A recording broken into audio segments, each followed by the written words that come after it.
Difficile donc de traverser Tchaourou quand vous quittez le nord pour la partie méridionale du pays. Vous savez, depuis quelques jours déjà, les populations de cette localité sont en affrontement avec les forces de l'ordre.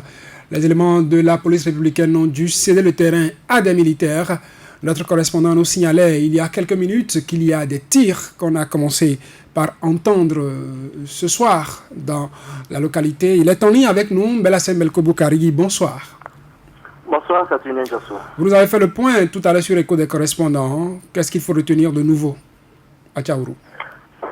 Il faut retenir tout simplement que les hostilités sont en train de reprendre ou carrément les hostilités ont repris dans la commune de Tchaourou depuis environ 16h30 minutes. Il y a eu un renfort en effectif du côté des éléments de l'armée, donc les militaires qui sont présents au niveau de cette localité. Il y a eu des tirs, bien évidemment, en l'air pour l'instant. De certaines sources, Saturnin Jossou nous indiquent qu'il y aurait eu des pertes en vie humaine. Nous attendons donc la confirmation. Mais la situation devient de plus en plus inquiétante au niveau de Tchaourou. Vous savez déjà que ces événements ont démarré depuis le dimanche en soirée. Nous sommes pratiquement au 5e jour donc de ces événements. Il y a bien de personnes qui sont enfermées chez elles, qui n'arrivent plus à faire leurs courses convenablement. Il y a certains foyers, dans certains foyers, il n'y a plus de provisions, donc on voudrait bien sortir pour s'approvisionner afin donc de préparer quelque chose, de se restaurer, mais c'est impossible. Il y a bien de personnes qui ont carrément décidé donc d'abandonner leur maison et d'aller Kahinkara dans des communes environnantes comme la commune de Parakou. Donc le marché n'a pas animé, donc le lundi dernier, la mairie de Tchaourou est fermée depuis le mardi dernier, depuis 48 heures. Donc on ne sait véritablement pas où se trouvent plusieurs conseillers communaux, on ne sait non plus où se trouvent les autorités municipales donc de la commune de Tchaourou. Et au niveau de Tchaourou, toujours la principale, sinon l'unique pharmacie est fermée depuis hier. C'est-à-dire que si en ce moment vous avez besoin de prendre des produits pharmaceutiques, ce n'est pas possible au niveau donc de cette commune. Et retenez qu'au niveau toujours de la commune, le centre de santé communal est carrément fermé depuis ce matin. Les agents ne vont plus au service au niveau de l'hôpital de zone de Papané, l'hôpital dont l'accès est véritablement difficile. Voyez-vous, les voies qui mènent à cet hôpital sont pratiquement barricadées. Il y a de temps à autre des affrontements qui se déroulent dans les environs donc de l'hôpital de zone de Papané. Donc, c'est à un régime réduit que le personnel est soumis, puisqu'il y a même des agents qui ont carrément, comme je le disais, comme d'autres citoyens, quitté la localité, qui ne se rendent plus au poste. Voilà donc, entre autres, ce qu'on pourrait dire par rapport à la situation en ce moment dans la commune de Tchaourou, où depuis 16h30, 17h, on est en train de tirer en l'air. On a appris que c'est l'assaut qui était ainsi donné sur la ville pour libérer les artères et les autres lieux qui seraient pris en otage par les manifestants. Tout à fait. Je crois en fait que c'est l'une des informations que nous avons reçues qui est réelle, puisqu'il y a eu un renfort, il y a eu évidemment quelques situations chaudes dans la localité, précisément dans les environs de l'ancien site de la gendarmerie nationale, donc dans Tchaourou. Mais en même temps, à Papané, il y aurait eu, ça je mets ça au conditionnel, des tentatives donc de négociation entre manifestants et quelques éléments donc de l'armée. Ces tentatives, on nous signalait il y a juste un instant, n'ont pas abouti. Les populations, les manifestants ont décidé d'aller jusqu'au bout donc de leurs revendications, et les revendications se résument principalement à une chose: la libération des populations ou des citoyens, des fils de Tchaourou qui ont été interpellés et emportés par les éléments de la police républicaine lorsque ces éléments intervenaient toujours dans la commune de Tchaourou. À l'heure actuelle, la voie reste toujours sous le contrôle donc des manifestants. il est impossible pratiquement de traverser la localité. Ceux qui doivent se rendre de Cotonou à Parakou empruntent bien évidemment la voie d'Assa Savalou, voilà, donc pour se rendre, en prenant évidemment par Djougou pour se rendre à Parakou. Voilà donc. Quel est le lien? Vous avez dit la seule revendication, presque, c'est que les populations, en tout cas les ressortissants, ceux qui ont été interpellés à Tchaourou, soient libérés. Est-ce que vous n'entendez pas un lien qui est fait avec la situation de Boni Yayi à Cotonou? Je crois qu'il y a en partie certains qui souhaiteraient bien évidemment que Boni Yayi puisse être libre de ses mouvements, mais ce n'est pas la principale revendication à Tchaourou. Je crois que c'est l'épuisement d'un système au niveau donc des revendications. Les gens sont un peu fatigués de la méthode de gouvernance. Les gens sont peut-être, disons, fatigués également du fait que à chaque jour, chaque nuit pratiquement, qu'on vienne interpeller un de leurs proches. Vous savez, nous sommes en train de parler d'une commune où la solidarité existe toujours. Quand vous avez un souci, c'est que pratiquement le même souci est partagé par les voisins. Donc, lorsqu'on en vient à des situations où l'un de vos voisins est interpellé, un deuxième interpellé, un troisième interpellé, que plusieurs sont interpellés, évidemment, ça devient un mouvement d'ensemble. Voilà donc ce qui a conduit à ce que ces manifestations soient en train de durer depuis pratiquement 5 jours. La principale revendication, je peux vous rassurer, Saturnin Djossou, n'est pas la situation de Boni Yayi. La principale revendication, c'est que les citoyens de Tchaourou veulent vivre en paix. Ils ne souhaitent pas qu'il y ait des règlements de compte. Ils voudraient bien qu'il y ait justice, mais pour eux, la justice est vue autrement parce qu'ils estiment que ceux qui ont été interpellés n'en étaient pour rien. Gabin Azoman, restez avec nous, hein, Bellassène, vous allez faire le débat avec nous jusqu'à la fin. Gabin Azoman, on aurait pu s'attendre à ce que la principale revendication des manifestants de Tchaourou soit Boni Yayi, la situation qu'il vit à Cotonou. Ce n'est pas le cas, nous indique Bellassène Belko Boukari. Est-ce que ça ne change pas la lecture qu'on doit faire de ce qui se passe? Oui, il parlait tantôt de solidarité parce que lorsque vous êtes là et qu'on vient chercher l'un de vos proches, bien entendu, ça peut justement amener cette situation de mécontentement qu'on note aujourd'hui dans la ville de Tchaourou, parce qu'on a parlé d'arrestation par rapport donc aux événements post-électoraux. Et donc à partir de là, lorsqu'il y a des interpellations tous azimuts, forcément ça doit pouvoir inquiéter justement les populations de Tchaourou qui certainement voudraient donc défendre les leurs. Et donc là-dessus, ça change carrément le débat. On aurait pu, comme vous l'avez si bien dit, penser que c'est la situation que vit Boni Yayi qui amenait ces populations de Tchaourou à se manifester de cette manière, mais fondamentalement là on nous dit que c'est carrément autre chose.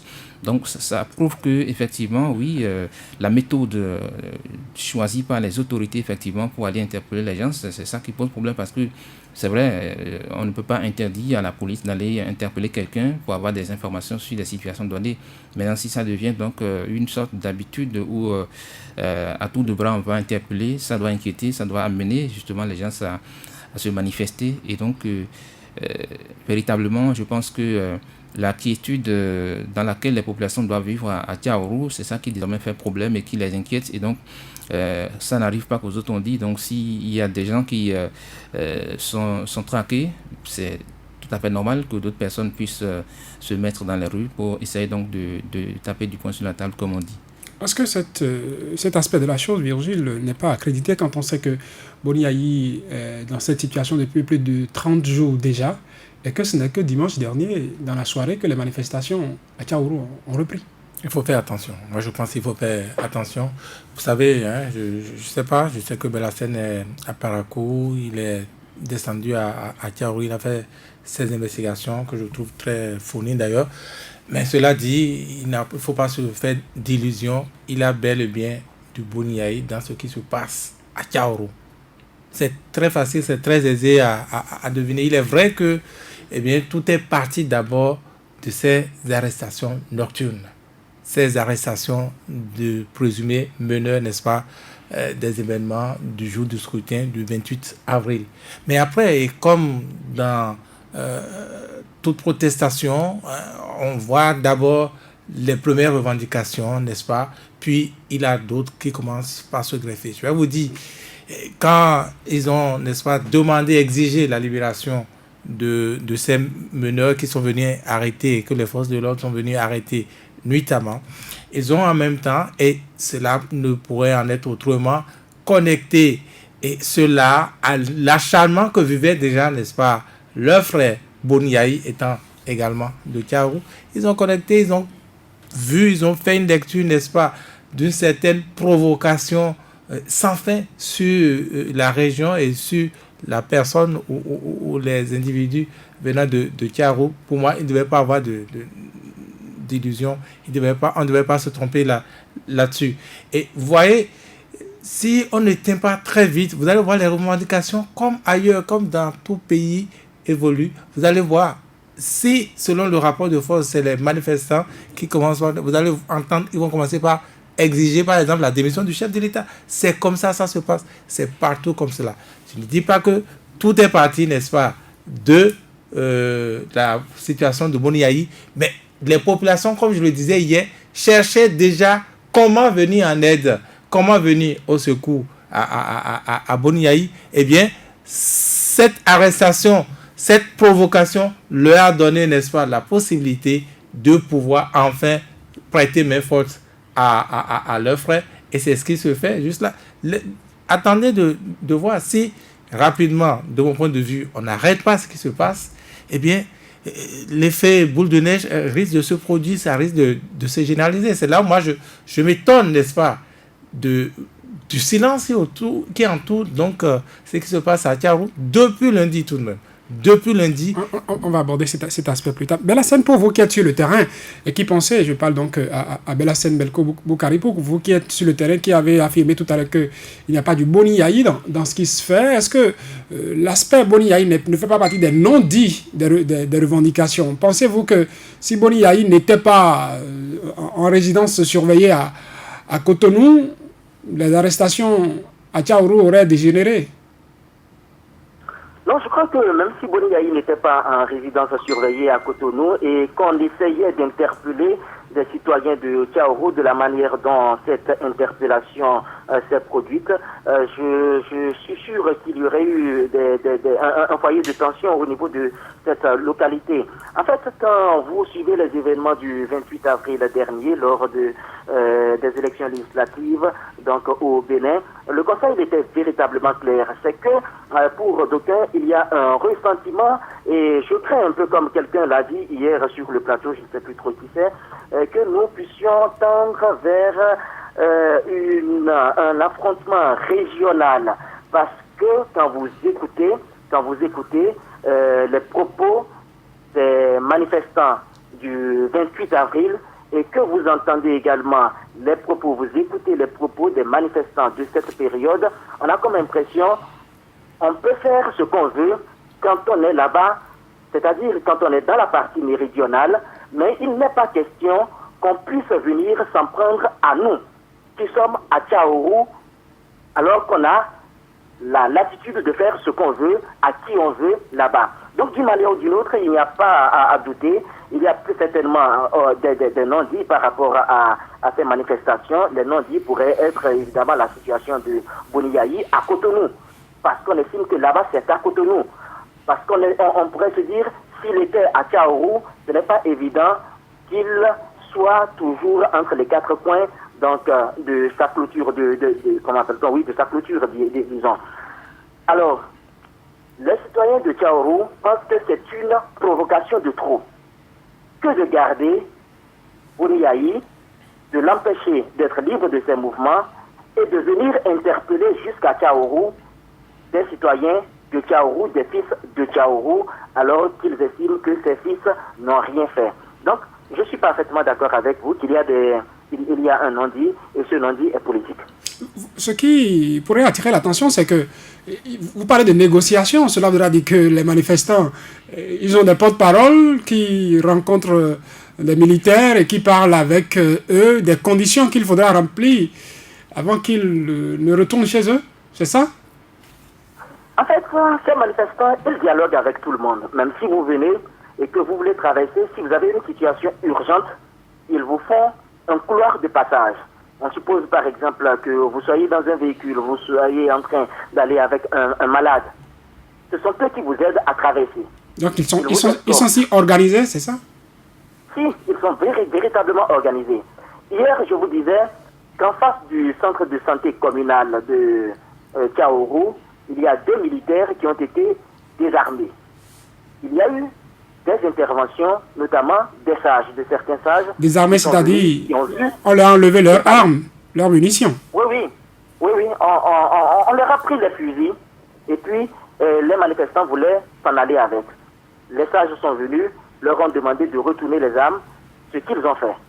Donc c'est dire que d'une manière ou d'une autre, il y a toujours un dialogue qui s'installe. Il y a des gens qui se mettent en position de médiateurs, c'est-à-dire qui ne sont ni dans l'un ni dans l'autre des camps, mais qui discutent avec tous les camps afin que la paix puisse revenir au niveau de cette localité. Hélas, malgré tous les efforts, on vient d'apprendre justement que les militaires viennent même de repartir à leur base. Ils ont tenté de forcer la libération du passage. Ils n'y sont pas parvenus. Et là, ils sont repartis une fois de plus à leur base. Je crois que la situation, elle dure déjà 5 jours et elle devient préoccupante. Je suis entièrement d'accord avec Virgile Arwancet qui pense que si, malgré tous les moyens militaires, physiques, humains qu'on a mis à la disposition donc des forces de sécurité et des forces de défense pour réguler la situation à Tchaourou et que depuis 5 jours, on n'y parvient pas, il faut faire attention que Tchaourou ne fasse pas cas d'école dans d'autres localités. C'est cet aspect de la chose, on viendra tout à l'heure, on en viendra tout à l'heure. Gabin Azoma, les médiateurs, les sages désormais, ces sages qui jouent le rôle de médiation, est-ce qu'ils ne peuvent pas, a priori, déjà demander aux manifestants de cesser ce qui se passe? Je pense que c'est ce qui est souhaitable parce que quand on parle de personnes qui sont bien organisées et que c'est tant qu'ils écoutent les sages quand ils prennent les armes, ils désarment des militaires. Pourquoi ne peuvent-ils pas écouter les sages quand ils leur demanderont écoutez, arrêtons avec ça, les dommages que ça crée, retournez chez vous? Il est souhaitable que les sages là continuent par s'investir dans la médiation parce que ce qui se passe là est observé ailleurs. Parce que n'oubliez pas que là où sévissent les terroristes, c'est des personnes organisées comme ça qui les intéressent. Et donc, lorsque ça se passe comme ça à Tchaourou, oui, effectivement, si on y prend garde, si on n'arrête pas la saignée tout à l'heure, ici et maintenant, je pense que effectivement, on pourrait s'attendre à la même situation dans d'autres régions où le mécontentement, justement, lié à la situation sociopolitique du pays, le mécontentement, là où ça se passe, ça peut également amener d'autres groupes à se former. Et donc, il est important donc qu'on puisse insister sur cet aspect-là parce que effectivement, on a parlé des militaires qui sont repartis. Que veulent-ils faire à la base? Est-ce qu'ils vont aller pour finir de stratégie pour revenir? On ne le sait pas. Donc, le mieux aurait été que, effectivement, bien entendu, les manifestants puissent mettre la main dans l'eau, comme on dit, parce que, effectivement, quand on est mécontent, oui, il y a beaucoup de manières, beaucoup de méthodes pour se faire entendre, mais la violence et barricader les voies et tout, je pense que ça ne fait pas bien. On a parlé de Tchaourou qui est aujourd'hui sans vie. Pratiquement, il n'y a plus de pharmacie, il n'y a plus de marché, il n'y a plus de tout ce qu'il faut pour que les gens puissent bien mener leur vie. Donc tout ça, je pense que ça doit pouvoir inquiéter parce que là où la liberté des autres est brimée, ce n'est pas normal parce que beaucoup de personnes qui doivent aller et venir faire leurs besoins, ces personnes ne pourront plus le faire. Et donc il faut que ceux qui se sentent lésés, mécontents, puissent quand même trouver d'autres formules, que les sages continuent par s'investir afin que Tchaourou retrouve son calme parce que effectivement, même si les choses tournent mal dans la République et qu'on n'est pas d'accord, je pense que la meilleure des méthodes, ce n'est pas encore ce que nous voyons là. Il faut fondamentalement, parce qu'on parle encore de mort maintenant, et ça reste à vérifier. Ça reste à vérifier, oui. Donc, il faut pas que les gens continuent par arpenter cette piste-là, parce que ça n'arrangera rien fondamentalement de mon point de vue. Virgile Arwancet, des manifestants qui ont des personnes qui négocient. Oui, dans toutes les manifestations, ça a toujours été comme ça. Il a toujours. Parce que ce n'est pas un acte d'audace quand on sait que nous sommes dans cette situation, nous affrontons les forces de l'ordre, et en même temps, on a quelqu'un avec qui on parle. Est-ce que les populations affrontent les forces de l'ordre? Je pense qu'elles ont d'abord des revendications. Des revendications, comme on l'a dit tantôt, libérer les meneurs qu'on est venu chercher, libérer, n'est-ce pas, Boniaï, lever donc le camp qui est posé chez lui. Ça, c'est comme on voit, pour revenir encore une fois aux motifs, aux raisons. vous avez dû apprendre donc les différentes guerres, par exemple, les différentes grandes guerres sur les bancs. Vous avez les causes immédiates, mais vous avez aussi les causes lointaines, par exemple. Donc, Boni-Yayi, la revendication de Boni-Yayi était déjà une cause lointaine que les populations ressassaient. Et donc, oui, je ne pense pas que leur but premier, c'est d'affronter les forces de l'ordre. Leur but, c'est d'abord d'atteindre, n'est-ce pas, les autorités, qu'elles puissent accéder à leurs revendications. Maintenant, quand on est déterminé, quand ils sont déterminés, quelles sont les forces de l'ordre qui sont venues interpeller? Rester dans leur psychologie. Quand on est déterminé, eh bien, ils vont dire qu'ils sont prêts jusqu'à affronter les forces de l'ordre, mais leur but, l'objectif premier n'est pas d'affronter les forces de l'ordre. Et je suis sûr, moi j'ai entendu le secrétaire général, je crois, de la mairie dire que si les populations, les négociations aboutissaient et qu'on donnait suite, par exemple, à leurs revendications des populations, eh bien, cette crise est terminée. Le blocus qu'on observe aujourd'hui à Tiaourou est levé. Et si vous voyez, avec ce que Belhassane Belko Boukari disait, il était clair que depuis hier, n'est-ce pas, la situation, pas depuis hier, depuis lundi, avec ce qu'on entend, les véhicules qui sont mobilisés, les pneus dégonflés, il était normal que la situation ne devait pas être aisée pour les forces de l'ordre parce que militaires, ce n'est pas les Kalachnikov non plus qui dégagent, n'est-ce pas, les titans, les camions comme on en a vu là. Et plaise au ciel que ces manifestants n'aient pas d'autres mauvaises idées comme on en voit ailleurs sur d'autres manifestations. Et donc moi je pense que ce n'est pas les assauts répétés, les échecs qui vont faciliter les choses parce que on n'a pas encore le bilan du dernier assaut par exemple. S'il a des blessés, ça passe encore, ça passerait. Mais s'il a des morts par exemple, ça va compliquer davantage les manifestations. Et quand on parle d'un assaut qui a échoué, quand on revient, c'est avec plus de renforts, avec plus de force, n'est-ce pas, pour pouvoir faire ça. Donc c'est beaucoup plus compliqué. Et juste là, j'en parlais, je ne sais pas pourquoi on n'entend encore personne dans cela. C'est important. Et je ne sais pas si vous avez un peu fait d'investigation pour la région. Cette région du Bénin était déjà en dehors donc de Boni-Yayi, de ce que leur fils subit, n'est-ce pas? Cette région était déjà une région à haut risque, une région explosive. Et je vais vous dire pourquoi. Parce que la crise qui se vit dans le centre du Bénin, donc de Tiaourou jusqu'à Savè, Dassa, voilà. Ce n'est pas région. Région, ce n'est pas seulement une crise politique, loin de là, mais la crise est également économique, la crise est sociale et économique. Pourquoi? Parce que quand vous regardez bien la carte du Bénin, c'est la zone où on produit les noix d'anacarde. C'est leur principale activité. Et allez vous renseigner, le prix de l'anacarde a chuté cette année. Ce prix a chuté et donc ces populations, et à tort ou à raison, dans ces genres de choses, se disaient, eh bien, on nous dit que ce sont des proches du chef de l'État qui ont pris la filière. Même si en Conseil des ministres, le gouvernement a avancé les raisons officielles. Bien sûr, les raisons officielles pour lesquelles le pays les raisons officielles, c'est qu'à l'international, le prix a chuté. Parce qu'il y a une surproduction. Exactement. Enfin, les pays consommateurs, n'est-ce pas, de l'anacarde n'ont pas fini de consommer ce qu'ils avaient acheté les saisons antérieures. Oui. Mais vous savez... Ils sont plus demandeurs. Voilà. Donc, ils n'en ont pas demandé assez cette année. Mais dans ces régions, ce qui est véhiculé, ce qui est dit, c'est que les proches du chef de l'État ont pris, n'est-ce pas, cette filière-là.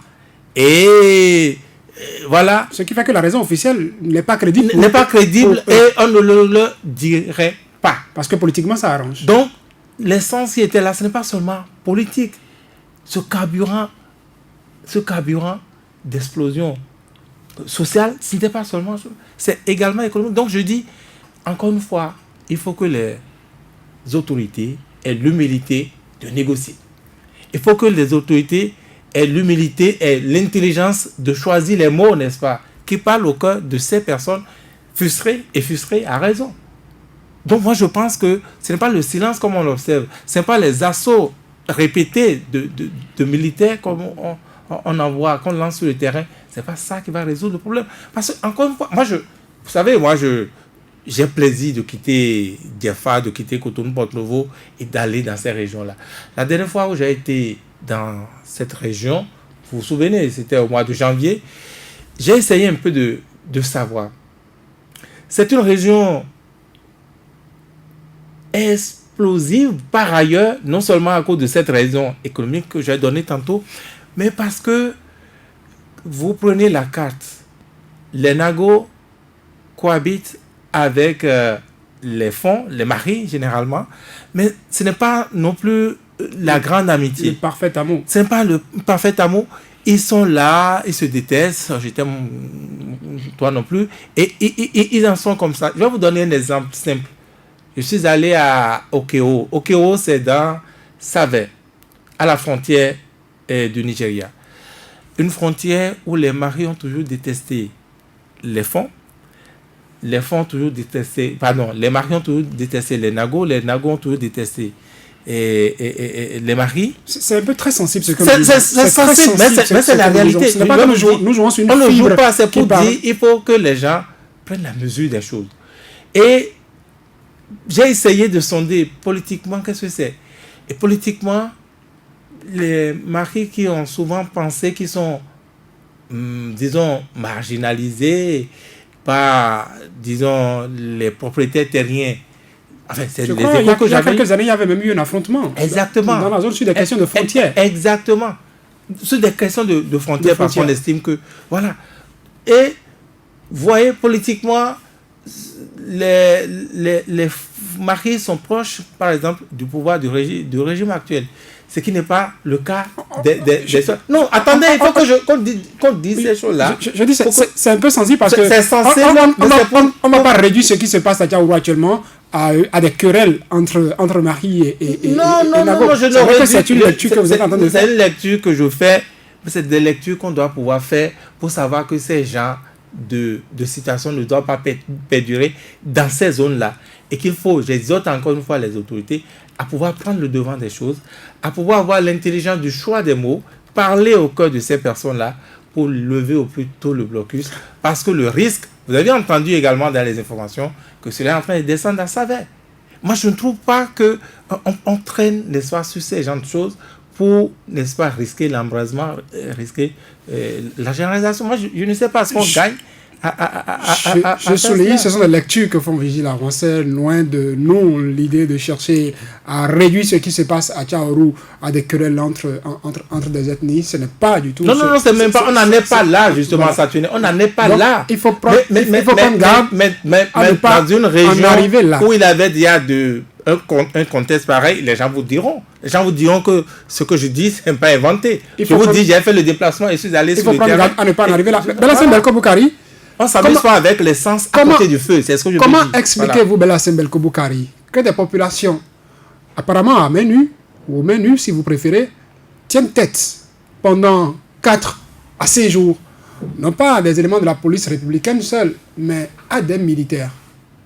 Les forces en présence ont-elles changé entre-temps? Je crois que c'est une question d'organisation. Et quand on est organisé, quand on a un effectif véritablement pléthorique, et on arrive quand même à pousser ou à repousser quiconque se met à travers votre chemin. C'est-à-dire qu'ils sont nombreux déjà, c'est ça? Ils sont nombreux. C'est en cela que lorsque de certaines langues ou certains écrits nous signalaient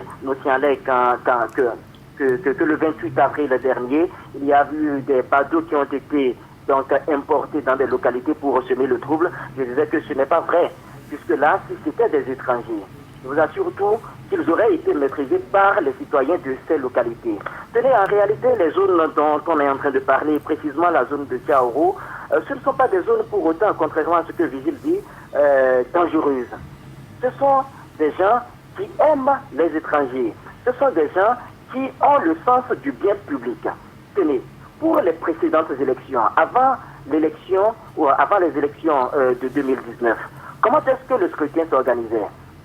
Vous allez, ce sont les citoyens qui sont les premiers à aller au niveau des centres de vote il vous aide à vous installer donc les agents donc des bureaux de vote, il nettoie même les salles, et puis ils apportent même à manger à ces agents donc, qui ont été commis pour le suivi des scrutins.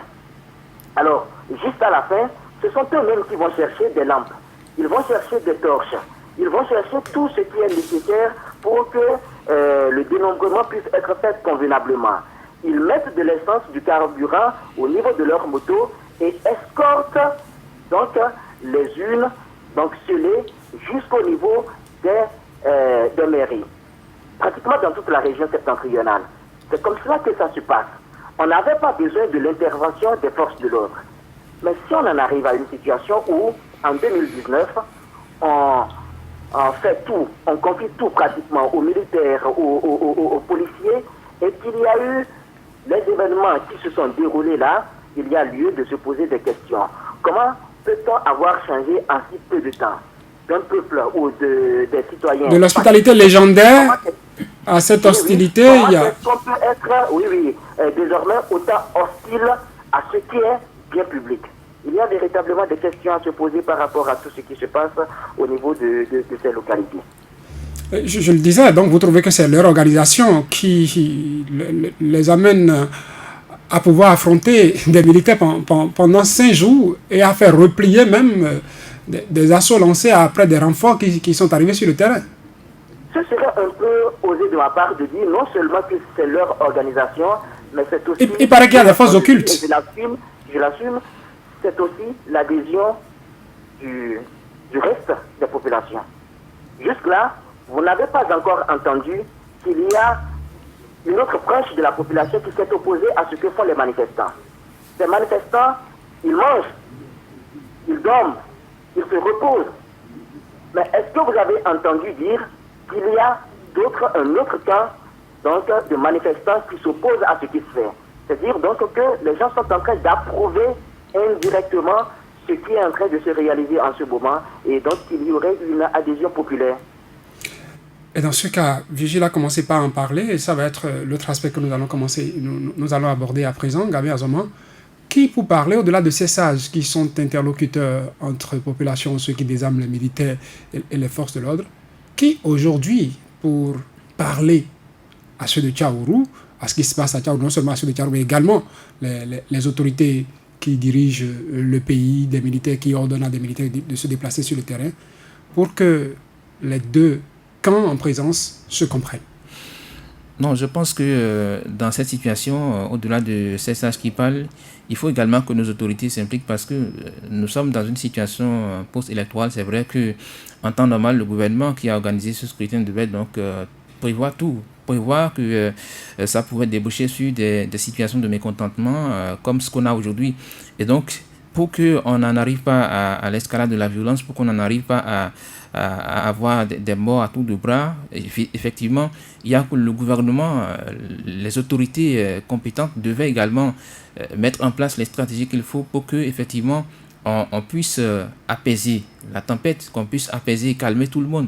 Parce que si on ne le fait pas et si on se tait, puisque depuis que ça a commencé, ces quelques jours, on n'a pas encore eu une voix officielle, effectivement, pour dire ce qui se passe, pour s'expliquer sur la situation. Et donc, c'est un peu comme si nous sommes dans un pays de non-droit où nous sommes dans un pays qui n'est pas chapeauté par des dirigeants. Ça doit inquiéter. Les dirigeants sont là, ils s'expriment par la force. Oui, mais est-ce que c'est la force qu'il faut pour régler la situation qui prévoit actuellement? Ce n'est pas la force, parce que la force n'a rien réglé de bon. Il faut fondamentalement qu'on trouve encore la formule qu'il faut pour effectivement amener justement le calme dans les régions du pays où il y a la tension, notamment à Tchaourou.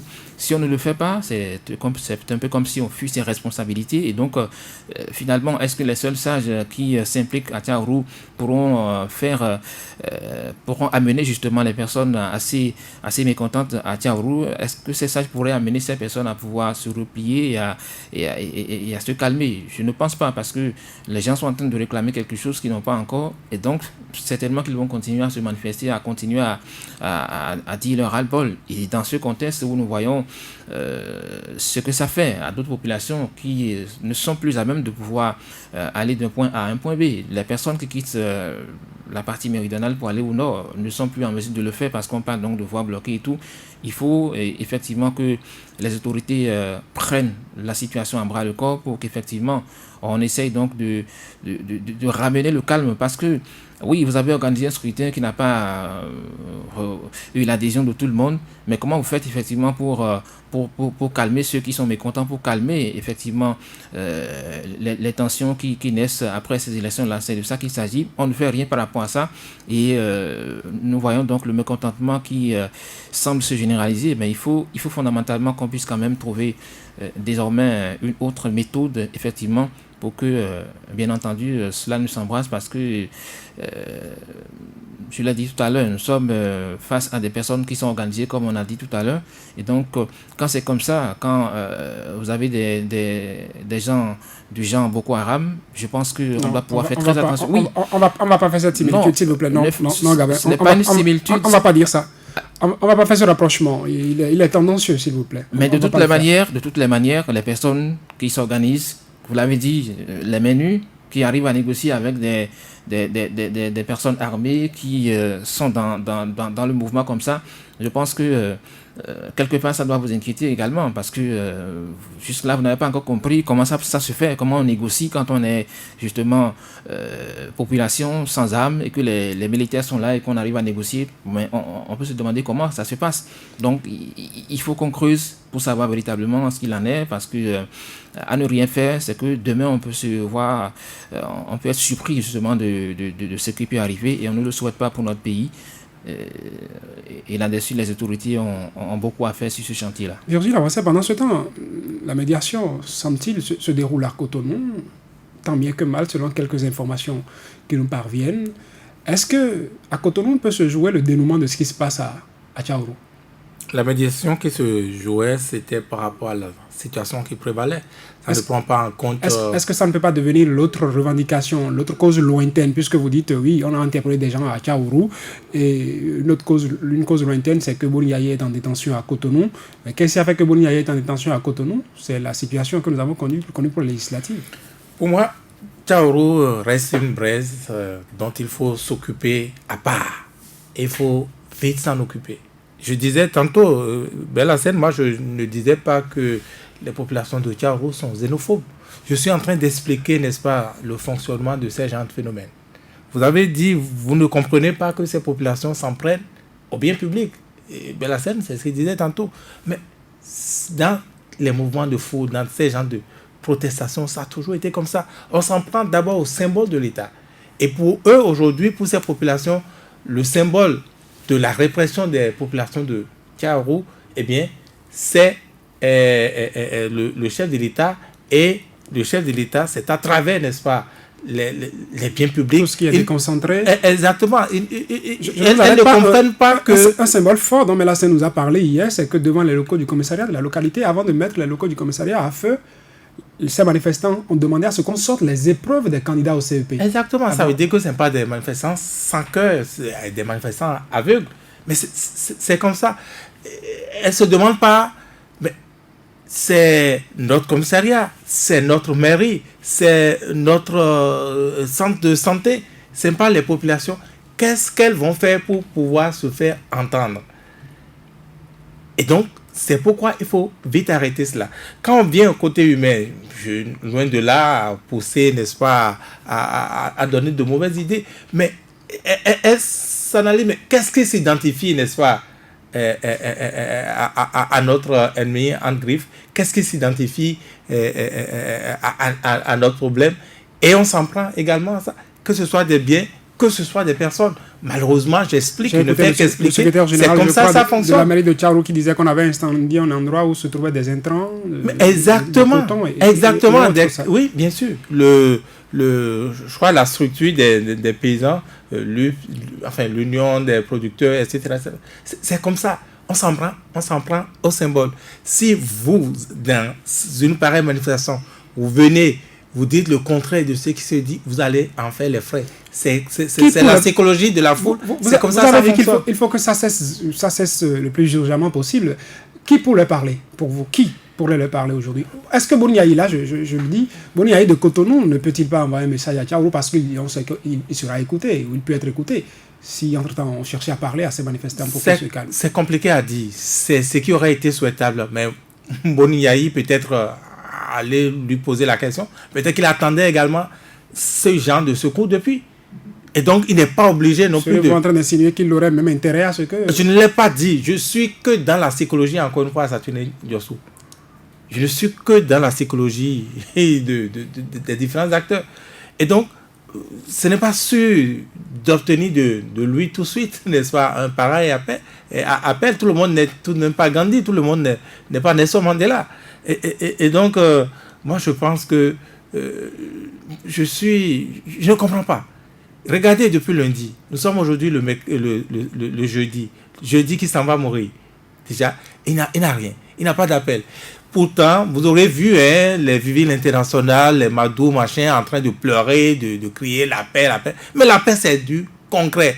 Et la paix, c'est quand elle est menacée, qu'on la fait, qu'on la refait. Je n'entends rien. Je n'entends rien. Rien venant de qui? Vous attendez que mais de tous. De tous. Est-ce que il y a toute une flopée de chants. Est-ce que vous avez entendu que Madou Vivi l'International a fait une démarche? Puisque c'est eux qu'on utilise également. C'est eux qu'on utilise en situation. Les morceaux sont encore là. Mais c'est pas une question de morceaux, mon Dieu. Mais c'est pas une question de morceaux. On vous dit vous pensez de poser des actes concrets. Vivi l'International en descendant à Tchaourou, moi je pense, sera écouté. Je vous donne l'idée. Je vous donne l'idée. Elle nous écoute. C'est votre tata. Oui, appelez-la. Elle n'a qu'à intervenir dans le journal, parler, réagir. Puisque elle est une matière de paix, elle n'a qu'à réagir par rapport à la situation. Que Madou réagisse? Non, Madou, je crois qu'elle doit être en Côte d'Ivoire. Vivi l'International. Je l'aime, hein, elle a la facilité à pleurer. Mais ça, oui, ça par exemple, ça fait pleurer. Et si elle pleure déjà, qu'elle nous signifie, qu'elle coûte des larmes déjà pour ça. Moi, je crois que c'est du concret. Les partis politiques, à part le communiqué, n'est-ce pas, des communistes que j'ai lu, et les autres, ils ne sont pas interpellés. Il y a un communiqué de l'USL Diaspora que j'ai lu aujourd'hui, oui. Mais je ne comprends pas. Ils ne sont pas interpellés.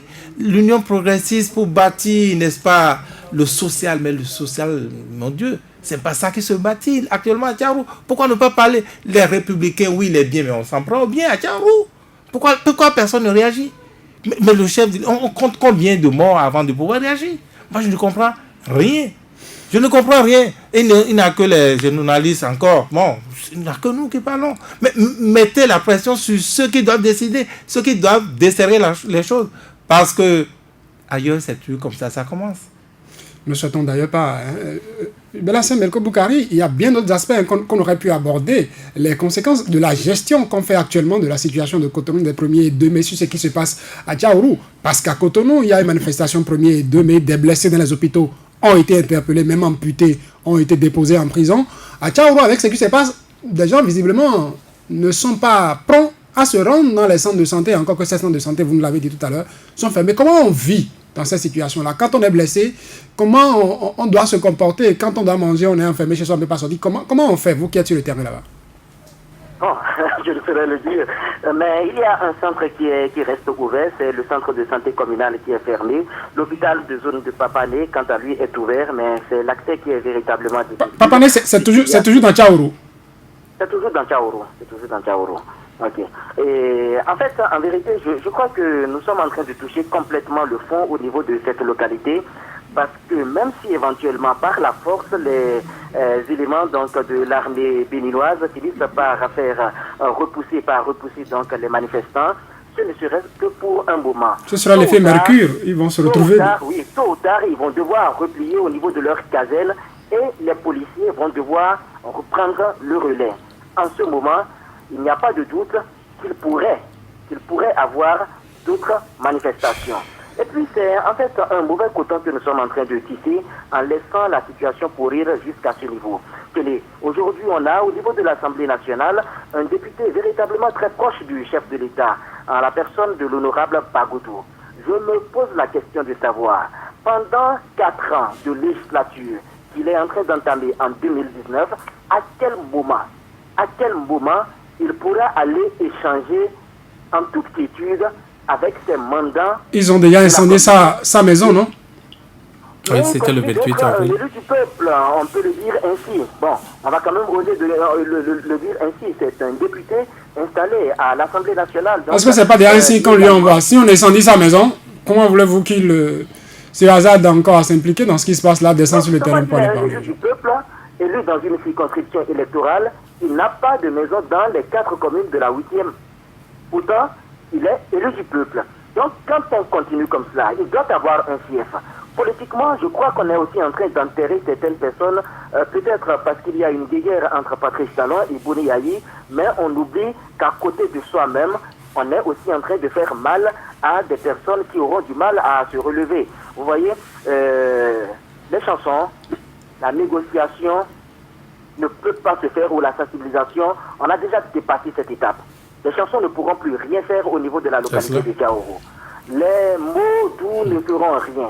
Il s'agira désormais de poser des actes qui concourent véritablement à la paix. Il ne sert à rien d'aller dire aux manifestants, nous sommes venus négocier ou nous acceptons négocier avec vous pour que vous puissiez cesser les actes de vandalisme, de violence, et au même moment qu'on soit en train de tirer, même si c'est en l'air. Ça vient en contradiction avec ce qu'on est en train de dire. Il faut véritablement que les dirigeants, notamment le chef de l'État, puissent prendre la mesure de la chose parce que la situation commence par pourrir. Non, j'allais demander à Gabin Azoman des hôpitaux. Il paraît que l'hôpital de zone, en tout cas selon ce que dit Bellassène de Papané, c'est encore accessible. En tout cas, l'accès est difficile, mais l'hôpital est encore ouvert. Le centre de santé communal est fermé. Pharmacie fermée. Marché, pas possible d'y aller. Et tout ça, est-ce qu'on ne va pas vers une crise humanitaire, pour ainsi dire, avec ce qui se passe aussi à Tchaourou? Oui, même si c'est une mini-crise humanitaire, on peut... Depuis lundi, les gens sont enfermés, ils n'arrivent pas à sortir, n'arrivent pas à s'acheter à manger, et tout ça. Et tout ça doit interpeller justement nos autorités, parce qu'effectivement, quand vous avez des populations qui sont en difficulté, qui n'ont plus la possibilité de se déplacer, de faire leurs différents besoins, eh bien, il faut, comme on disait Bellassène, poser des actes forts pour qu'effectivement la chose cesse. Et donc, quand on parle d'actes forts aussi, c'est déjà s'attaquer à ce qui, justement, nous a conduit à cette crise-là.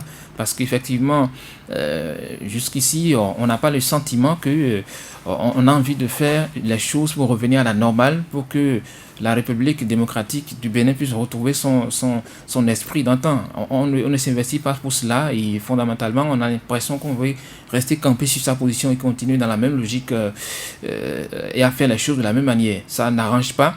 Et donc, fondamentalement, il faut que tout le monde, désormais, pense à la situation de Tchaourou, pense aux populations qui vivent là-bas, parce que ne rien faire, c'est un peu comme si on est dans la dynamique de non-assistance à personne en danger. Or, ces personnes sont en souffrance, il faut agir maintenant. Merci Gabin, merci Virgile. Nous sommes déjà à la fin. Je sais que vous brûlez l'envie de dire encore un mot, mais nous allons devoir partir.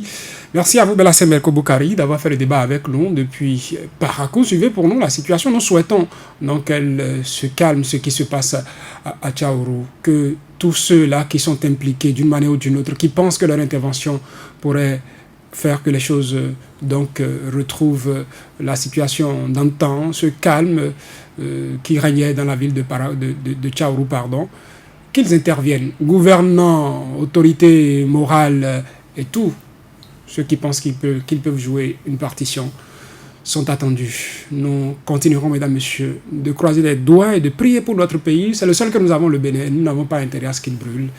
Travaillons pour qu'il soit un pays de paix. Merci à Mohamed Liamidi qui a assuré la mise en œuvre de ce débat. Et merci à vous, mesdames, messieurs, de nous avoir suivis.